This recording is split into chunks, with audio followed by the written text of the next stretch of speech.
नवाज शरीफ को अदालत की जानिब से दी गई जो मोहलत है उसमें अदालत के रूबरू ना होने पर गिरफ्तारी का सामना करना पड़ सकता है। 1 hour later. वतन पहुंचने पर गिरफ्तारी की जो क्यास आई हैं वो दम तोड़ चुकी हैं। बेचारी सपने देख रही थी कि आते ही नवाज शरीफ को जेल में डाला जाएगा, लेकिन इच्छाओं ने दम तोड़ डाला। ये भगवान क्या जुल्म है। मुल्की सियासत में आइंदा चंद हफ्तों में आखिर हो गया जब मोहतरमा बेनज़ीर भुट्टो साहिबा वतन वापस आई थी और अब जब नवाज शरीफ साहब वापस आ रहे हैं काफी सालों के बाद। कोई पत्थर से ना मारे मेरे दीवाने को, बम का जमाना है उड़ा दो साले।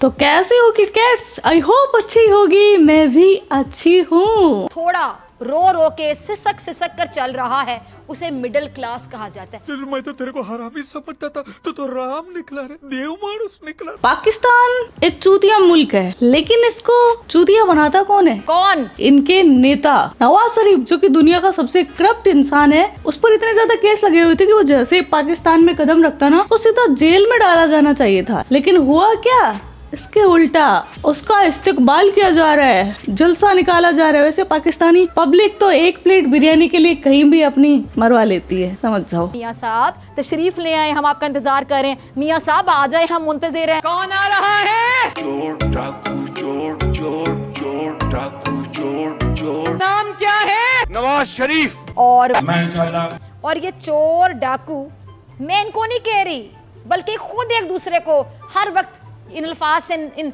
लकब से नवाजते हैं। कोई किसी को गद्दार कहता है, कोई लुटेरा कहता है, कोई चोर कहता है, कोई डाकू कहता है। ये सदाबहार जमहूरी टोला है जो हर बार जमहूरियत को बचाने के नाम पर इकट्ठा हो जाता है, अपने मुफादात के लिए एक दूसरे को गले लगा लेते हैं, माजी में गालम गलौज करते हैं। वैसे ये सारे चोर डाकू एक हो जाते हैं अपने फायदे के लिए। ये तो हमारी कंट्री में भी लागू होता है, समझ तो गए ही होंगे आप। तो नवाज शरीफ के इस्तेकबाल का राज एक ही है कि कोई भी इनको चूरन चटा दो, गजवा हिंद का, कश्मीर का, फिलिस्तीन का, वो पाकिस्तान में लीडर बन सकता है। और कुछ नहीं चाहिए, चूरन चटाने वाला चाहिए। गजवा इनके लिए तैयार हो। इस लिहाज से तो फिर एक दिन लाहौर बनेगा किट्टू राव का। इसकी वजह क्या है? क्योंकि मैं इनको इतना चूरन चटाऊंगा, इतना चूरन चटाऊंगा कि इन्होंने कभी सोची ना होगी। जहाद के लिए तैयार हो, गजवा इनके लिए तैयार हो। मैं अगर पाकिस्तान में बोल दूं ना जाकर, यो किट्टू भाई बोल देना पाकिस्तान में जाकर कि जिहाद करेंगे, गजवा हिंद करेंगे, कश्मीर बनेगा पाकिस्तान, तो ये मेरे को नेता बना लेंगे, मेरे चरणों में गिर जाएंगे। इस टाइप के हैं ये लोग। पाकिस्तानी जाहिल है, किसी के भी बहकावे में आ जाते हैं, किसी की भी बातों पर विश्वास कर लेते हैं, और ये चूतिए थे, रहेंगे और हैं। बिल्कुल है, कोई दो राय नहीं हो सकती। नवाज शरीफ शायद वो पहला शख्स है दुनिया में जिसके ऊपर अभी तक एक जुर्म भी साबित नहीं हो सका। मैं दिखाती हूँ तुम लोगों को। यस। नवाज शरीफ ने 2013 में 22 घंटे की लोड शेडिंग की, गुर्बत की, महंगाई की, दहशतगर्दी की, अल्लाह ताला के फजल से। अब ये मुनाफिकत नहीं है तो और क्या है? नाज़रीन, सियासी मैदान में बड़ी हलचल दिखाई दे रही है नवाज शरीफ की वतन वापसी से। ये जो खवातीन क्राउड में खड़ी, इनका ख्याल रखना है शेरों, हम लफंगों की तरह नहीं है। मरियम को ठोकने का कोई इंतजाम करो। तो बेटे काम कर, सरसों का तेल लगा के उल्टा लेट जा। मैंने मरियम नवाज शरीफ साहिबा को दावते खिताब देते हुए कहा था, असी ते पागल दीवाने असी ते जान तली ते रखी, तू नट नट जान बचानी है। पीछे से आवाज नहीं आई। क्या आवाज नहीं आई? तुम समझ नहीं रहे हो। करें शाबाश। हम भी पेले गए थे, तुम भी पेले जाओ। यस। एक तो इनके नेताओं को भाषण देना नहीं आता, भाषण कम कॉमेडी ज्यादा लगता है। आपका नवाज शरीफ लाहौर आ गया है। तो क्या करें भैया? आओ मुझे पकड़ लो, मुझे आकर हथकड़ी लगा दो। आजा मेरे बाल में तू जाता है कहाँ? ये इनको एहसास पाकिस्तान का। अडियाला जेल में तेरा कर दे मियां। मियां सब आ जाए, मैं इंतजार करें। लेकिन एक सेकंड, फिजा खान कभी गो नवाज गो के नारे लगाती थी। गो नवाज गो एवरग्रीन नारा, ये नारा जो है ये बहुत सदाबहार नारा आज मियां साहब करती है। मियां सब आ जाए, मियां सब आ जाए, मियां सब आ जाए। यही तो है पाकिस्तान के बेड़ा गर्क होने का राज। नेशनल नारा ही समझ लेना आप। कौमी नारा बनाने वाले खुद नवाज शरीफ हैं, उनके रिश्तेदार हैं, उनके वो दोस्त अहबाब है जिनको नवाज शरीफ ने बहुत नवाजा। जो कल तक गो नवाज गो कर रहे थे वो आज नवाज शरीफ को हज़रत नवाज शरीफ कहते हैं, उनके कसीदे पढ़ रहे हैं। जो कल तक नवाज शरीफ के 30 सालों में किए गए गुनाह और जराइम गिनवा रहे थे, आज वो नवाज शरीफ का नाम लेने से पहले हजरत लगाना नहीं भूलते।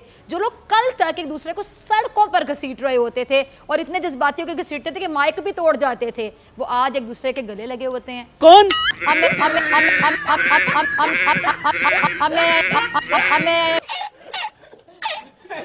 कुछ किया जाए, मक्खन शक्ल लगाया जाए, कुछ खुशामद की जाए। ना अब नवाज शरीफ चोर है, ना अब जरदारी को सड़क पर घसीटना है, ना अब किसी के खिलाफ कोई मुकदमा, ना किसी ने करप्शन की है। मुल्क पर कर्जा चढ़ा, ये जमहूरियत का हुस्न है। गरीब मजीद गरीब हो गया, ये भी जमहूरियत का हुस्न है।